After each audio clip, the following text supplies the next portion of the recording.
లక్ష్మీదేవి లక్షణాలు ఎలా ఉంటాయో భాగవతంలో లక్ష్మీదేవిని వర్ణిస్తారు పోతన గారు. ఆవిడ లక్షణాలు వింటే ఆవిడ మన ఇంట్లో ఉంటేలంటే ఏం చేయాలో తెలుస్తుంది. ఎవరండి లక్ష్మీదేవి? హరికిన్ పట్టపుదేవి పుణ్యముల ప్రోవు అర్థంపు పెన్నిక్క.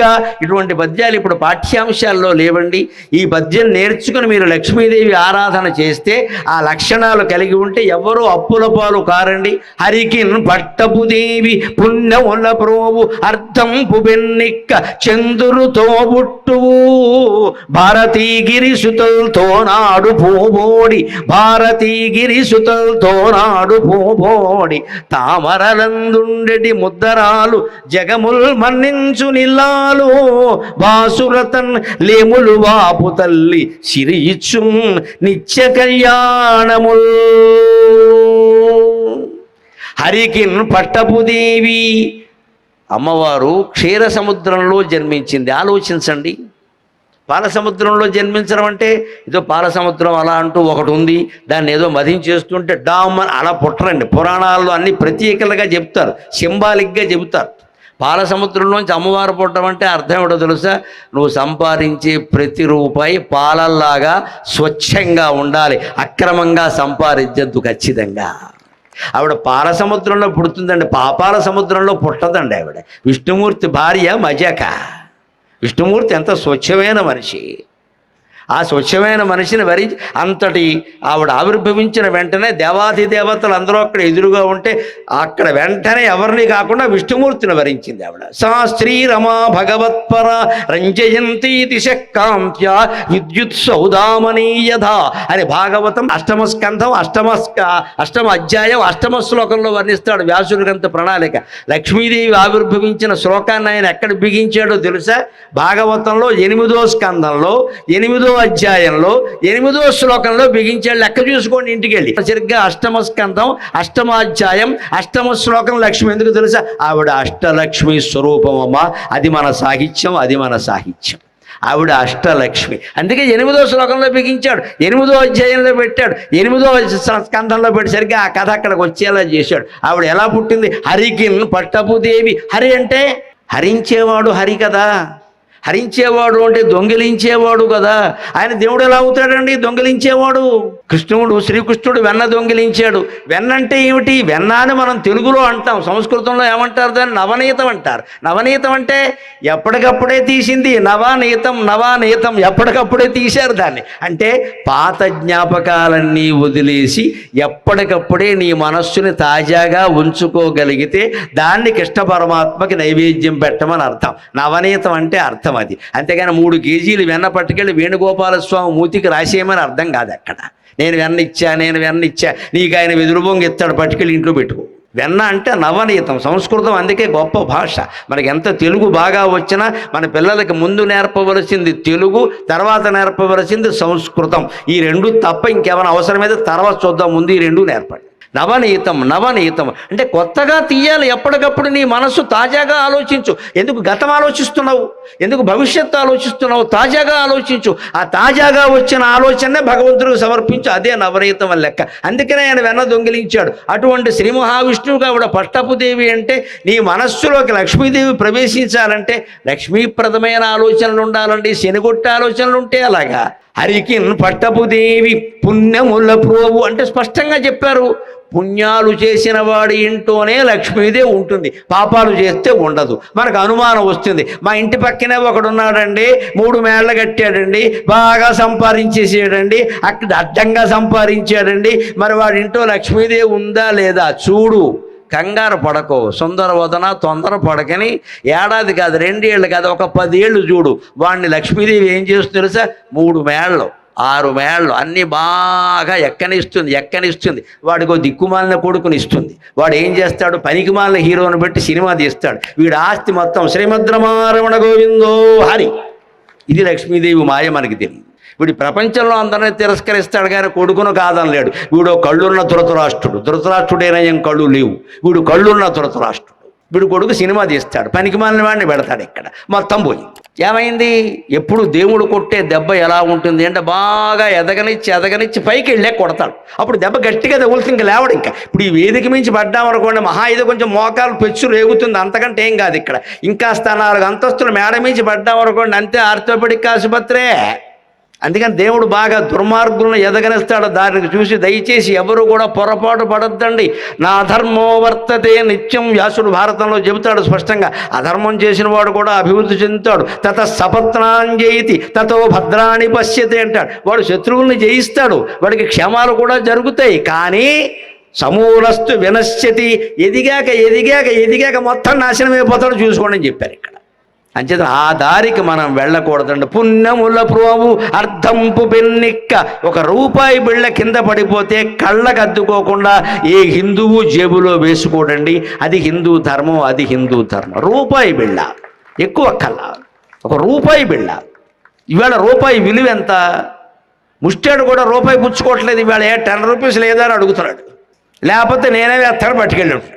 కానీ మన సంస్కారం ఎటువంటిది? రూపాయి బిళ్ళ కింద పడితే మనం కళ్ళకద్దుకుని కానీ పైన జేబులో వేసుకోండి.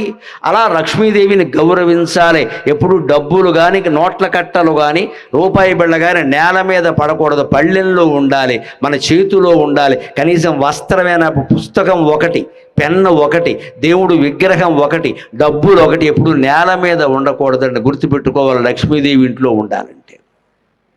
అర్ధంపు పెన్నిక్క తామరలందుండి పెన్నిక్క చంద్రుడు తోబుట్టువు. చంద్రుడు ఆవిడతో పాటుగా పుట్టాడు క్షీరసాగరంలో. అంటే ఎవరి మనస్సు చందమామలాగా లోకానికి ఉపకారం చేయాలనే చల్లదనంతో ఉంటుందో అక్కడ లక్ష్మీదేవి ఉంటుందమ్మా, అక్కడ లక్ష్మీదేవి ఉంటుంది. ఇవన్నీ స్పష్టంగా వర్ణన తెలిసిపోట్లా. తోబుట్టువులు అంటే ఎవరండి? ఆయనతో పుట్టారంటే కొన్ని లక్షణాలు సమానంగా ఉంటాయి కదా. అక్కకి తమ్ముడికి కొన్ని లక్షణాలు ఉంటాయి. ఆవిడికి తమ్ముడేనండి అని అంటారు. చంద్రుడు ఆవిడికి తమ్ముడు అంటే చంద్రుడి లక్షణాలు ఆవిడికి, ఆవిడ లక్షణాలు చంద్రుడికి ఉంటాయి. మనం చందమామలాగా లోకానికి చల్లని మాటలతో చల్లని స్పర్శతో మనం ఆనందాన్ని కలిగించాలి. అప్పుడే మన డబ్బు నిలబడుతుంది. అంతేకాదు లక్ష్మీదేవి ఉంటే భారతి గిరిసుతలతో నాడు పూబోడి త్రిమూర్తుల భార్యలు ఉన్నారే, బ్రహ్మదేవుడు భార్య సరస్వతి, విష్ణుమూర్తి భార్య లక్ష్మీదేవి, శివుడు భార్య పార్వతి. వీళ్ళ ముగ్గురు చాలా క్లోజ్ ఫ్రెండ్స్. మనలాంటి ఫ్రెండ్షిప్లు కాదు వాళ్ళవి. ఎవరింటికైనా వస్తే మిగిలిన 2 వాళ్ళు వెతుక్కుంటూ వస్తారు. అది గమనించండి. అంటే లక్ష్మీ సరస్వతి పార్వతుల్లో మీరు ఎవరిని ఆరాధించినా పర్వాలేదు. మిగిలిన 2 ఏం చేస్తారు? మా ఫ్రెండ్ అక్కడ ఉంది. మన ఇళ్లలో చిన్నపిల్లలు చూడండి, ఆడపిల్లలు ముఖ్యంగాను, వాళ్ళ ఫ్రెండ్స్ ఎక్కడుంటే అక్కడే ఉంటారు. మా ఫ్రెండ్ అక్కడ ఉంది, నేను స్కూల్ మార్పిస్తానంటే నాన్న నువ్వు స్కూల్ మార్పించద్దు, మా ఫ్రెండ్ అక్కడ ఉందట. సరిగ్గా లక్ష్మీదేవికి ఫ్రెండ్స్ ఎవరయ్యా అంటే పార్వతీదేవి, భారతీదేవి. మీరు ఒక మాతను ఆరాధిస్తే మిగిలిన 2 మాతలు మన ఇంట్లో ఉంటారమ్మా. అంత సౌఖ్యం ఉంది హిందూ ధర్మంలో. వేరే మతం మారాల్సిన కర్మ మనకే ఉంది. ఇక్కడ తామరలందుండెడి ముద్దరాలు. లక్ష్మీదేవి పద్మంలో ఎందుకుంటుందండి? బ్రహ్మదేవుడు పద్మంలో ఎందుకుంటాడండి? సరస్వతీదేవి పద్మంలో ఎందుకుంటుందండి? ఇంకా పువ్వులు లేవా? ఆసనాలు లేవా? మరి ఎంతోమంది దేవతలు పద్మంలో ఉండరే. మహావిష్ణువు పద్మంలో ఉండడు, శివుడు పద్మంలో ఉండడు, అయ్యప్ప స్వామి అలా కూర్చొని అలా పద్మాసనంలో ఉంటాడు. మరి ఎందుకుంటారని ప్రత్యేకంగా కొంతమంది అంటే తామర పువ్వుకు ఒక లక్షణం ఉంది. చెరువుకి వెళ్ళి చూడండి, చెరువు నీటి మట్టం పెరిగితే తామర పువ్వు అంతకంటే 1 అంగుళం పైకి ఎదుగుతుంది. మళ్ళీ నీటి మట్టం పెరిగితే వర్షం కురిసి ఇంకో అంగుళం పైకి ఎదుగుతుంది. ఎదగమని ఎవరూ చెప్పక్కల. అలాగ నీ జీవితంలో వస్తున్న దుఃఖాలకి సుఖాలకి కూడా నువ్వు 1 అంగుళం పైకి ఎదుగుతూ ఉండాలి. అప్పుడు లక్ష్మీదేవిని ఇంట్లో ఉంటుంది ఖచ్చితంగా. సంసారంలో ఎవరిని మనం మార్చలేమండి. భార్యదో మనస్తత్వం, భర్తదో మనస్తత్వం, పిల్లలదో మనస్తత్వం. అందరికంటే గొప్పది పని మనిషిది ప్రత్యేక మనస్తత్వం. వాళ్ళు దయ ఉంటే మనం బతుకుతాం, లేకపోతే పోతాం కూడాను, అనుమానం లేదు. ఇక్కడ మన తెలుగు వాళ్ళని మన నగరంలో మన పక్కన దొరికే వాళ్ళు, మేము నేపాల్ నుంచి తెచ్చాం బీగా, నిన్ను వాడు నేపాల్కే పంపిస్తాడు కపాలానికి.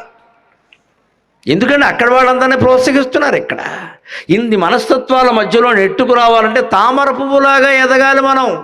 పద్మం ఎలాగైతే నీటి మట్టాన్ని దాటి ఎదుగుతుందో అలా ఎదగాలి. జగముల్ మన్నించు నిల్లాలు. డబ్బే కదా అందరూ గౌరవించేది. అటువంటి లక్ష్మీదేవి ఈ లక్షణాలు పాటిస్తే మీకు అందరికీ అప్పుల బాధ లేకుండా ఇన్ని వేల మందికి కూడా సమస్త సౌఖ్యాలను ఇస్తుంది, అనుమానం ఏం లేదు. అది పాటించండి. ఇంకో మాట చెబుతున్నా, ఇంట్లో లక్ష్మీదేవి ఉండాలంటే ఒక్క నియమం ఉండాలండి ఖచ్చితంగా. ప్రకీర్ణం భాజనం యత్ర భిన్న భాండమదాసనం యోషితశ్చైవ హన్యంతే కశ్మలోపహతే గృహే. ఇది వ్యాసుడు ఆనుశాసనక పర్వంలో చెబుతాడు ఈ మాట. ప్రకీర్ణం భాజనం యత్ర, ఆడ మగ అందరూ జాగ్రత్త పడాలి. ఎప్పుడు పాత్రలు చిందరవందరగా ఉండకూడదు, వంటింట్లో కానీ అన్నాల బల్ల మీద కానీ ఎక్కడ కానీ. ఇవాళ ఎవ్వరికీ బాధ్యత లేకుండా తిన్న పళ్ళాలు అక్కడే వదిలేస్తారు, కాఫీ గ్లాసులు అక్కడే వదిలేస్తారు, ఆ సోఫా పక్కనే కాఫీ గ్లాసు పెడతారు, కుర్చీ పక్కనే కాఫీ గ్లాసు పెడతారు, లేచి కుర్చీ జరుపుతారు, కాఫీ హాల్ అంతా ఉరికింది. మళ్ళీ దీనికి తొడవడానికి ఎవడు కావాలంటే జిగ్గిని.com వాడు ఒకడు బయలుదేరాడు ఈ మధ్య వైకుంఠం నుంచి. నువ్వు పారబోసింది నువ్వు, తోడవడానికి వాడు రావాలి. ఇప్పుడు ఎక్కడైతే ప్రకీర్ణం భాజనం యత్ర, ఇంట్లో పాత్రలు కానీ బట్టలు కానీ రకరకాల వస్తువులు కానీ మంచాల మీద బల్లల మీద చిందరవందరగా ఉంటాయో అక్కడ లక్ష్మీదేవి ఉండదండి. మనం హిందూ ధర్మాన్ని అనుసరిస్తున్న వాళ్ళమైతే ఇల్లు శుభ్రంగా ఉండాలి, ఇల్లు శుభ్రంగా ఉండాలి, ఎక్కడవక్కడ వస్తువులు సర్దియ్యాలి. నేను 3 మాటలు చెబుతూ ఉంటానే అవి అందరూ పాటించండి. ఎక్కడ వస్తువులు అక్కడే పెట్టాలి, ఎప్పుడు పనులు అప్పుడే చెయ్యాలి, ఎక్కడ విషయాలు అక్కడే వదిలేయాలి, సుఖంగా ఉంటారు జీవితం. భిన్న భాండమదాసనం, ఒక పాత్ర పగిలింది, ఎవరికైనా ఇచ్చేయండి, కొంచెం దాన్ని మళ్ళీ ఏదో వాడేద్దాం. ఇది మా మామగారి కాలం నాటి పాత్ర, మామగారు లేని పాత్ర దేనికి పని లేక ఇలా పట్టు కూర్చుంటే ఇనప మొక్కలు పెద్ద శని, ఏమైనా బంగారమా వెండా నాకు అర్థం కాదు. ఈ స్టీలు గిన్నెలు పట్టుకుని ఎడుతానండి ఇక్కడ. అవి ఎప్పటికప్పుడు తోసి అవి వాడుకునే వాళ్ళు కొంతమంది ఉన్నారు, వాళ్ళకి ఇచ్చేయచ్చు. మళ్ళీ దాన్ని కొంతమంది దరిద్రం ఏమిటంటే ఎవడో పొద్దున్నే వచ్చి ఏంటికి ఎలగొంటాం, ఇదో పెద్ద వ్యాపారం. ఇప్పుడు నేను ఎంత బాధపడతానో, నెత్తి మీద ఉంటే అమ్మేసేవాడిని, లేకుండా పోయే. కానీ వెంట్రుకలు కూడా అమ్ముకోవాలండి, ఇంట్లో పట్టుబట్టలు మిగిలిపోతే అమ్ముకోవాలని అంత దరిద్రుడు వాడిని మనం ఆలోచించండి అమ్మా, మహిళలందరూ ఆలోచించండి, అంత దరిద్రులమా? ఆ మాసిపోయిన పట్టుచీర, తీసేసిన పట్టుచీర నిమ్న వర్గాల వారికి, బలహీన వర్గాల వారికి ఇచ్చేయలేమండి. డ్రైవర్లు ఉన్నారు, వాచ్మెన్ల భార్యలు ఉన్నారు, క్లీనర్లు ఉన్నారు, పని మనుషులు ఉన్నారు, వాళ్ళని పిలిచి ఏదో కట్టుకున్నాను నువ్వు కట్టుకో బాగుంటుందంటే వాళ్ళు ఎంత సంతోషిస్తారండి, హాయిగా పనిచేస్తారు కదమ్మా. ఈ దాన ధర్మాలు ఎందుకు మర్చిపోయాం మనం? ఇంతమంది హిందువులు ఉన్నారు, శ్రావణ మాసం రాబోతోంది చెబుతున్నా మొహమాటం లేకుండా. ఇవాళ శ్రావణ మాసం నోములు నోచినటువంటి స్త్రీలందరూ దళిత వాడలకి వెళ్ళి, అల్పాదాయ వర్గాల వాడలకి వెళ్ళి ఆ ఇళ్ళాలని బయటికి పిలిచి బొట్టు పెట్టి చీర పెట్టండి అమ్మా, మీ ఇళ్ళ సౌభాగ్యం నిండుతుంది, మీ సౌభాగ్యం నిండుతుంది. లక్ష్మీదేవి మీ ఇంట్లో ఉంటుంది. ఎంతసేపు ఆడపడుచుకి ఇద్దాం, తోడుకోళ్ళకి ఇద్దాం అని ఆలోచించకండి. ఏమి ఇచ్చినా వాళ్ళకి నచ్చదు, మూతి ముద్దాపురమే తిప్పుతారు, అనుమానం లేదు. ఇక్కడ ఈ రాగద్వేషాలు ఉంటూనే ఉంటాయి. పేదవాళ్ళకి ఇవ్వాలి, ఎంత దాచుకుంటామండి. ఇక్కడ వీటిని అమ్ముకోవడం ఏమిటి? 4 పట్టు చీరలు ఎత్తే ఎవడో చిన్న స్టీలు చెప్పిస్తాడా? చెప్పలేకపోతే నీకేమైనా నష్టమా? ఇప్పుడు ఆ మాత్రం దాన ధర్మాలు చేయలేమా? వ్యాసుడు చెప్పాడు ఈ విషయాన్ని, నేను చెప్పడం కాదు. ఇక్కడ పగిలిన కొండలు, పగిలిన పాత్రలు ఇంట్లో ఉండద్దు, తీసేయండి. మనకు భోగి పండుగ అందుకే పుట్టింది, హిందూ ఆచారం. భోగి పండుగలో ఏం వేస్తారు? పాత కుర్చీలు, పాత బల్లలు వేసేస్తారు, వేసేయాలి. ఎందుకంటే మనం ఎంతకాలం కూర్చున్న కుర్చీ, ఎంతకాలం కూర్చున్న సోఫా, ఎంతకాలం వాడిన గిన్నె మంటల్లో పడిపోతుంటే మనకి ఏ భావన కలుగుతుందో హిందూ తాత్వికత. 30 ఏళ్ళు మా తాత కూర్చున్నాడు, ఇంకో 30 ఏళ్ళు మా నాన్న కూర్చున్నాడు, ఇంకో 10 ఏళ్ళు నేను కూర్చున్నా, ఇప్పుడు బుగ్గిపాలయ్యింది, రేపు నా శరీరం కూడా ఇంతే కదా అని సహజమైన వైరాగ్యం కలుగుతుందమ్మా, సహజమైన వైరాగ్యం కలుగుతుంది. భోగి మంటల తాత్పర్యం అది. 50 ఏళ్ళు వాడిన వస్తువులను అందులో పారేయమని ఎందుకు చెప్పారు అంటే, నీ కళ్ళ ముందే ఆ కట్టె ఒకటి తగలబడిపోతూ ఉంటే రేపొద్దున ఈ కట్టె కూడా అంతే అనే వైరాగ్యం కలక్కేమవుతుందండి. అది కేవలం భోగి పండుగ కాదండి, మనలో జ్ఞానం పెంచేటువంటి తత్వం అది. వ్యాసుడు చెప్పిన మాట అది. పగిలిన పాత్రలు, పగిలిన గిన్నెలు ఇంట్లో ఉంచకండి, తీసేయండి, ఎవరికైనా ఇచ్చేయండి. వాడడానికి లేకపోతే దాన్ని చేసేయండి, అంతే అయిపోతుంది. ఇవి ఉంటే లక్ష్మీదేవి ఉండదు ఇంట్లో. ఇక్కడ భిన్న భాండమధాసనం, కూర్చునే కుర్చీలు కానీ కొండలు కానీ పగిలితే తీసి పారేయండి అన్నారు ఖచ్చితంగా. అంతేకాదు ఇంకో మాట, యోషితశ్చైవ హన్యంతే, ఎక్కడ భార్యాభర్త దెబ్బలాడుకుంటూ పక్కింటి వాడికి కాలక్షేపం చేస్తూ ఉంటారో ఆ ఇంట్లో లక్ష్మీదేవి వెళ్ళిపోయి వాళ్ళ పెద్దక్కుంది శనిదేవతను పంపిస్తుంది వెంటనే. లక్ష్మీదేవి శనిదేవత ఇద్దరు మన పురాణాల్లో అక్క చెల్లెళ్ళు. ఇందులో పెద్ద ఆవిడ ఎవరో తెలుసా? జ్యేష్ఠాదేవి. పెద్దమ్మ అంటారు. అందుకనే ఎవడైనా బెట్టింగ్లు కాసి మొత్తం పోగొట్టుకుంటే ఏమంటారో తెలుసా? పెద్దమ్మని ఎత్తిమే కూర్చుంది అంటారు, చిన్నమ్మ అనరు. పెద్దమ్మ అంటే శనిదేవత, లక్ష్మీదేవి చిన్న ఆవిడ. అందుకని ఏం చేస్తున్నా, ఈవిడ వెళ్ళిపోయి ఆవిడని పంపిస్తుంది. వీడెవడో పనికిమాలిన ఆలోచన చేస్తూ అస్తమానం భార్యతో దెబ్బలాడుతున్నాడు, అస్తమానం భర్తతో దెబ్బలాడుతుంది ఈవిడ. ప్రతిదానికి భార్యాభర్తల దెబ్బలాటలు పక్కింటి వాళ్ళకి వినిపించేంత స్థాయిలో ఉన్నాయి అంటే లక్ష్మీదేవి గోస్, శనిదేవత కమ్స్. మీ ఇష్టం, ఆలోచించుకోండి ఖచ్చితంగా. అక్కడ ఆగిపోవలసిందే. కష్మలోపహతే గృహే. ఎప్పటికప్పుడు ఊడ్చేసి ముగ్గు పెట్టి ఉండాలమ్మా ఇంటి ముందు. వాకిలి ఆడవాళ్ళు జాగ్రత్త పడతారు ఎప్పటికీ. అలా ఉంటేనే లక్ష్మీదేవి ఉంటుంది.